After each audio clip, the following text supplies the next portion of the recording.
Gagawa ako ngayon ng spring roll. Kanina kalimutan ko mag-video. Ngayon i-video ko na. Pero ano, magbabalot na lang ako. May kundi pang balot dito. Kaya samahan niyo ko. Magagawa ko ng magbabalot ako ng spring roll. Itong spring roll para sa sa Kataradiptera kasi nag-request sila. Gusto na nila itong spring roll kakainin sa Kataradiptera. Sa Lunis, yung Kataradiptera, yun? Clean Monday. Sa English, Clean Monday. Sa Greek, Kataradiptera. Kaya, gagawa ko ng spring roll para sa Monday. Kakain kami ng holiday kasi. Pero may pasok. Pero sa kanila holiday yun. May pasok sila.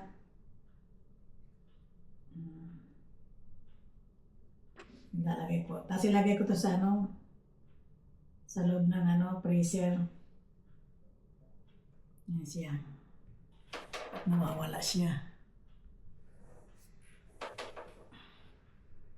Yan.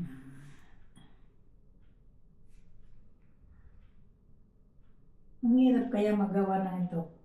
Masarap kainin. Kaya lang, ang hirap gumawa, matrabaho. Tapos magbabalot ka pa. Madilang kainin, pero ang hirap gawin. Pero masarap to pag dami nilagay ko eh.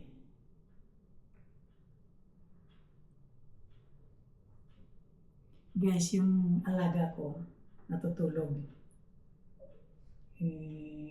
Buti na lang, hindi ma-stop. Pag nandito yan, tanong ng tanong, minsan nayayamot din ako, pero nakakaawa yung matanda eh. Kaya, nagawa na ako ng spring roll. Malapit na rin ito matapos, lang to, 50 pieces lang gagawin ko, isang lang. Pero marami pa. Ang kaso nga lang yung pambalot ko, maliit yung isa nabili ko na.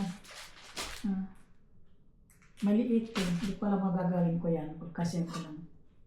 Nagamihan ko lang itong ito.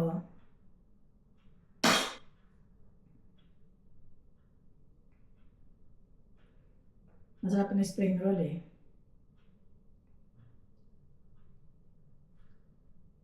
Pag Christmas, pag lahat ng okasyon, gumagawa ko nito kasi yan ang hinihiling niya ng kainin.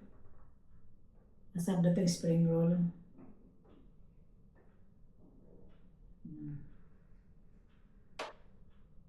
Kalating ko siya ako guys, para namin alinisin ko rin yan eh.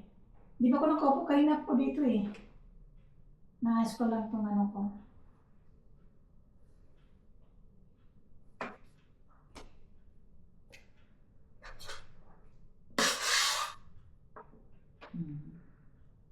Ilagay ko dito para makita nyo. Para makita nyo. Dali.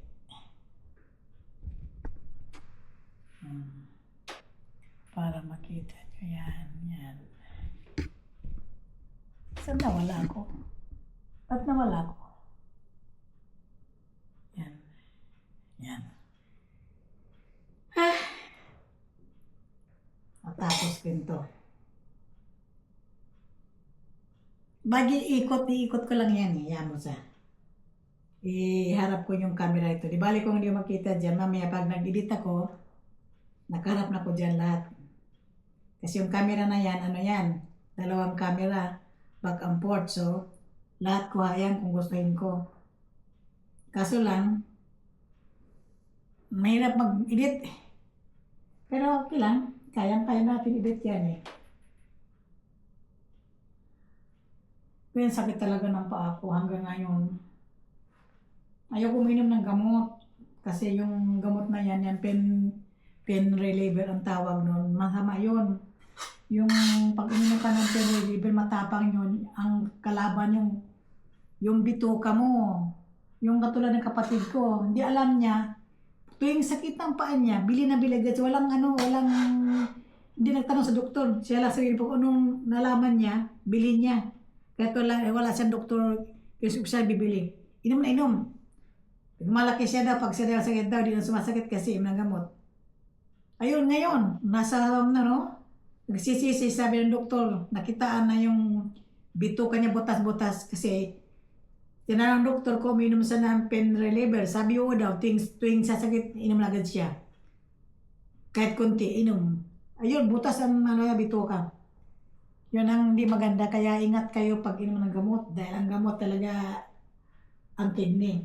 Kung nga, kung maaari lang, yung amo ko, binibigyan ako ng gamot ng anang doktor na para pampatulog kayo, hindi ko binantulog kasi pag pinatulog mo yung si Ipi, yung pagising lantang-lanta, naawa ko, lantang-lanta. Kaya sabi ko, di bali na yung, di ko pa inumin yan ng anong gamot. May ano yan, may pinainom na binigay sa akin doktor ng gamot. Yung sa Alzheimer gamot na pampatulog talaga. Pinainom ko siyang bisis kasi isang bisis nagluko siya, hindi siya makatulog. Gustong lumabas, bahay, buksan ang mga bintana. Pinainom ko ng gamot, nakatulog siya. Ako, Diyos ko, pagising niya, lantang-lanta siya, kaya ayaw ko nang painom siya, kawawa. Totoo pala sinasabi nila, pag nasa-hospital ka, madali ang buhay mo. Kasi unti-unti ka na papatayin eh. Kaya karami nito ng mga galit dito, mag-uupa na lang sila ng kopila, mag-alaga kaysa ospital. Sa ospital, yung mga nurse doon, naku, ayaw nila ng, kasi makulit yung matatanda, makulit eh. Ayaw nila magulo, painumin ng gamot para patulogin. Yung gamot na pantulog, pang ano yan, unti-unti kang papatayin eh. Kaya lahat ng pumapasok doon sa Biro Kumio dito, madaling namatay. Katulad ng, yung kasi nila nung bagong dating ko dito. Malakas pa yun, si Kiri Irene. Tapos pinasok ba naman ng anak doon sa hospital kasi wala nga mag-alaga. Sa Biro Kumio, ako, 2 buwan lang siya doon na, tigok na. Kasi nga naman, papainom nila ng gamot na pampatulog. Yung papatulog niyan, matapang yon. Yung pinagkaipin isang bisis, binigyan ko si Ipin. Ako, nakita ko si Ipin, 2 araw, walang gising. Lantang-lanta naawa kay Ipin. Kaya inibig ko lang painom ng gamot na yan. Kaya painumin ko na lang siya ng, yung tawag nun, Lexodanil, yung 5 mg. Yung binigay sa akin ng doktor, yung sa Alzheimer niya, ang tapak, 2 araw kasi tulog. Naawa kay Ipi. Kaya hindi ko sa painumin, bahala sila dyan. Mahal-mahal ang gamot eh. Nakakaawa yung mga matatanda. Di pinapatay ng mga dito, mga nurse. Kaya mga kamag-anak dito, kung mapira kayo, yun, nag-upa sila ng kupila para mag-alaga sa nanay nila. Kasi nga, pag wala ka lang alaga, mapipilitan sila dalhin sa Biro Kumio. Kaso lang sa Biro Kumio, ang gawin naman nila doon sa mga nag-alaga doon, katulad nung may kaibigan ako na nagtrabaho sa Biro Kumio, Hospital, Pilipina.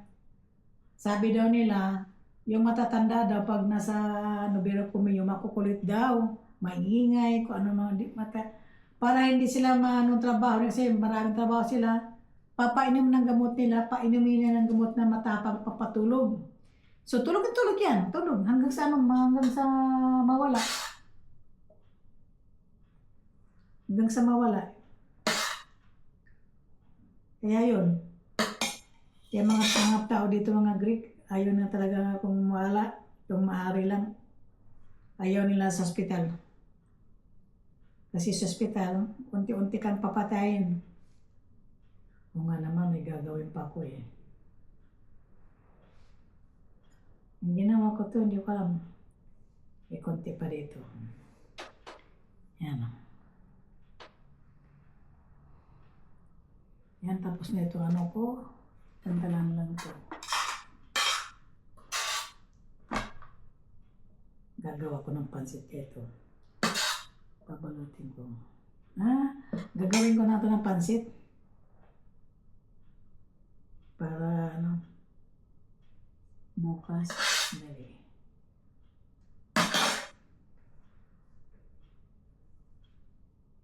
Meron pang balot dito pero yan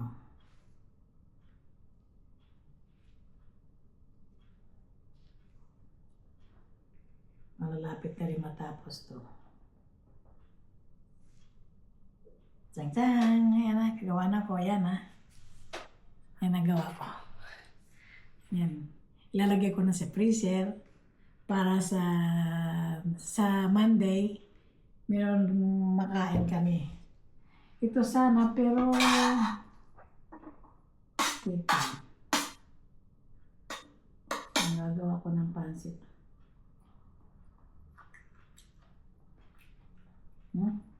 Babalutin ko na lang to. Sayang na yun to. Kahit maliit. Nagtipid kasi ako, dapat sana malaking binili ko.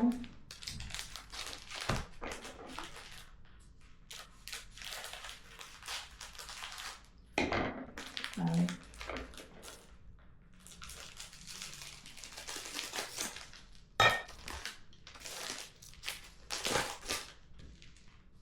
Ayan. Para tago na lang yan.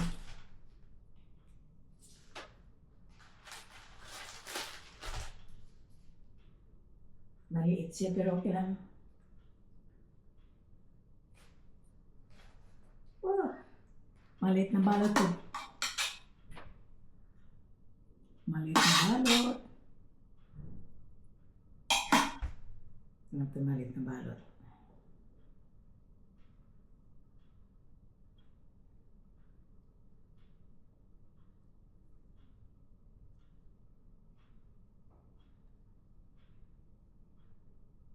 Ilang maliit na balot.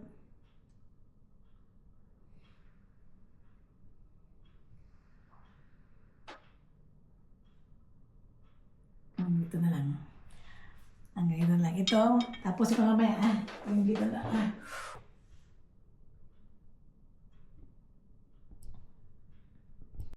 Guys, karugtong to yung ano ko kaya na spring roll. Kaya nakalimutan ko videoan yung yung nagawa ko. Papakita ko siya na sa freezer, nilagay ko na, nandito na siya. Buksan ko yung freezer. Nandito na yung spring roll ko. Ang tigas no. Nandito na siya. Yan na siya. Yan na. Yan ang aking homemade na spring roll. Yan. So bukas, matigas na ilalagay ko na ito sa kulay. So, kaya nagawa ko. Yan. Ibabalik ko rin siya doon. Tapos, malis ng kusina. Ang oras ngayon pala alauna ng gabi. Kasi nag-edit ako. Yan, malinis ng kusina namin. Nilinis ko na. Si Ipi tulog na. Oras dito. Tingnan oras dito. Okay. Hanggang dito na lang. Bye-bye. Sa sunod ulit. Bye-bye.